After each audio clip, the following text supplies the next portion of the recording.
पंढरपूर, सोलापूर, कोल्हापूरचे फडकरी, बीड नगर जिल्ह्याचे गडकरी आणि परभणी हिंगोली जिल्ह्याचे वारकरी, हा वारकरी संप्रदायाचा आणि पहिला कीर्तनाचा मान आपल्या हिंगोली जिल्ह्याला विश्वमाऊली ज्ञानोबा यांनी दिला आहे. सगळे संत एकत्र केले. एवढंच नाही तर हे अभंग लिखाण करण्याचा, ग्रंथ लिखाण करण्याचा मान ज्ञानोबा यांनी सगळ्या 18 पगड जातीच्या संतांना दिलाय. महाराष्ट्रातला असा समाज नाही, अशी जात नाही की त्या जातीचा वारकरी संप्रदाय संत नाही म्हणून. प्रत्येक जातीतले संत वारकरी संप्रदायामध्ये सगळ्यांना अधिकार दिलाय ग्रंथ लिखाण करण्याचा.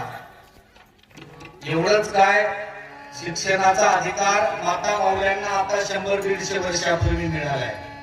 पण 850 वर्षापूर्वी माझ्या वारकरी संप्रदायामध्ये पुरुषांचे अभंग आहेत, तसेच माता माऊल्यांचे अभंग आहेत.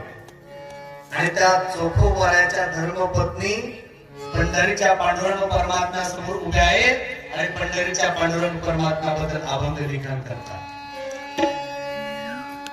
जी सोयराबाईच्या चोखोबाऱ्याला मंदिरात प्रवेश नाही, त्या चोखोबाऱ्याला तर अभंग लिहिण्याचा अधिकार दिला, त्या सोयराबाईंना त्यांच्या पत्नीला अभंग लिखाण करण्याचा अधिकार दिला.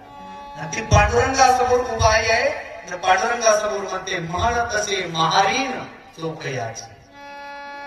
एवढा अधिकार माझ्या विश्वमाऊली ज्ञानोबा यांनी या सगळ्या समाजाला दिलाय. त्यांची क्रांती जगात 2 नंबरची क्रांती.